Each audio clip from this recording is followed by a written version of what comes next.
Good morning, everyone. Today we are looking at Mystery Composer number 3, again from the ragtime era. This composer was born on November 20th, 1881, on a farm in Saline County, Missouri, to Emily and an unknown father. She was a washerwoman, and as a young child, the composer, around 3 or 4 years old, had his family relocated to Sedalia, Missouri. The reason was there was more educational opportunities in Sedalia. The children used to have only 3 months of schooling in Saline County, whereas I guess in Sedalia they got 9 months of school. Okay, and it says that the family settled at 135 West Henry Street.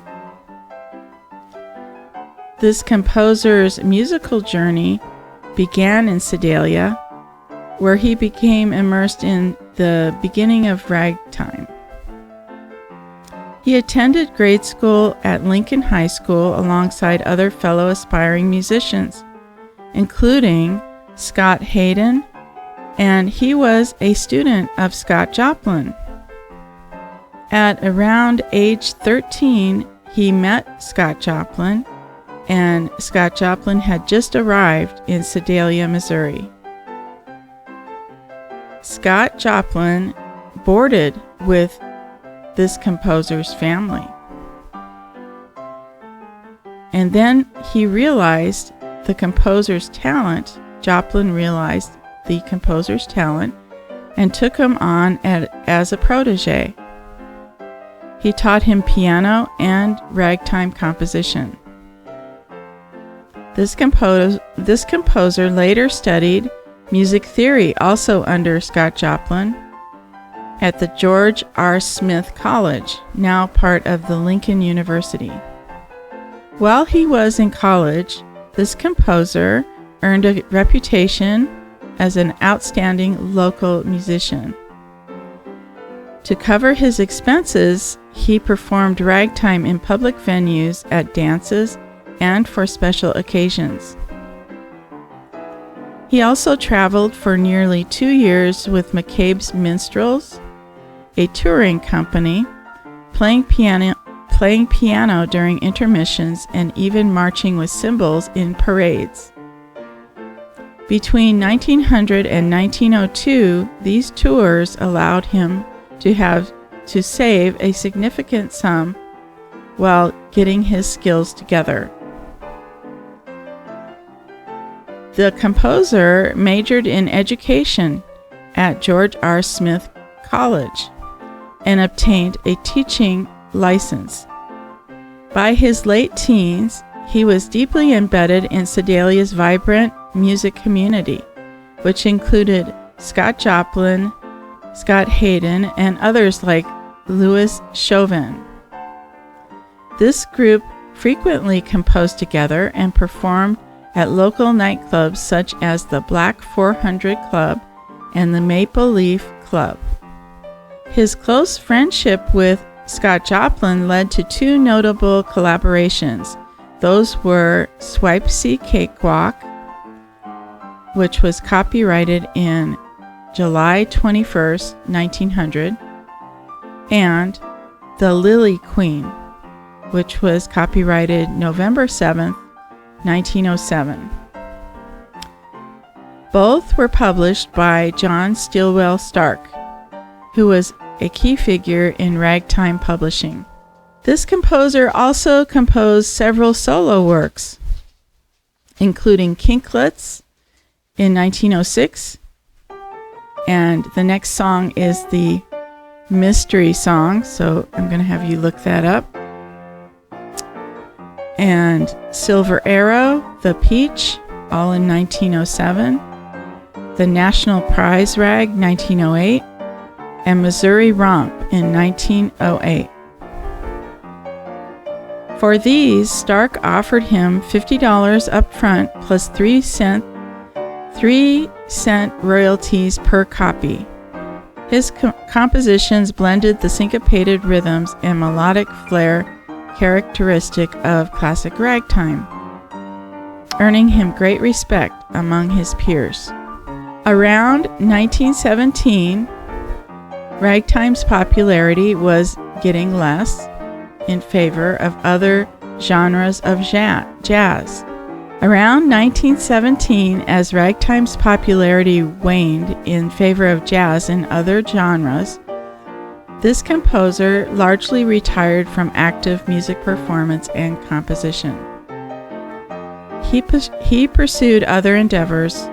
Possibly his teaching credentials were used, although details of this are sparse. And he settled in Kansas City, Missouri.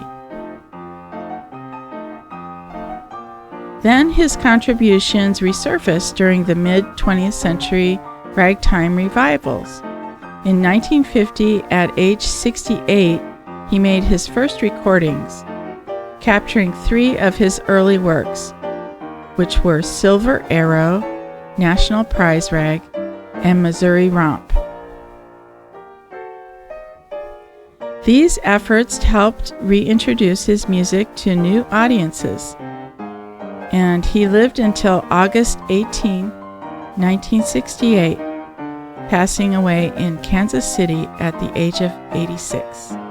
Though not commercially renowned as Scott Joplin, this composer's role as a skilled composer, performer, and educator solidified his place in ragtime history.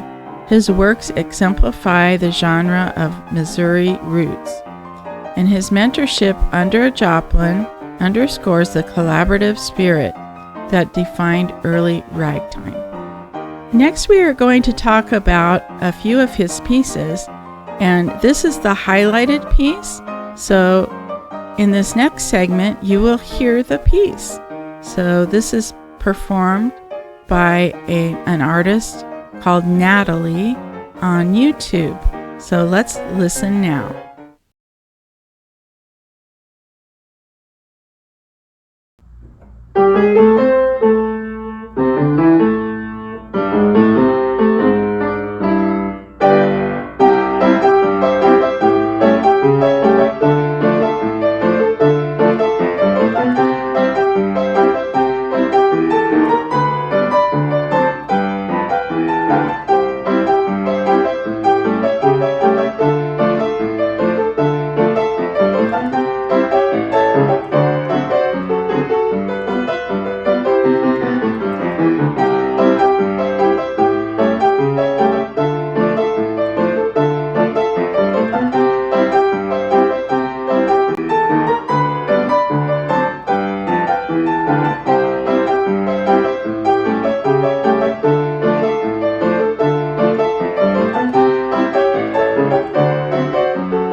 The title, when you find out what the title is intriguing and somewhat enigmatic. In ragtime in the early 20th century, African American vernacular, this word, which is the first word in the title, could refer to a variety of things, often tied to cultural and colloquial expressions.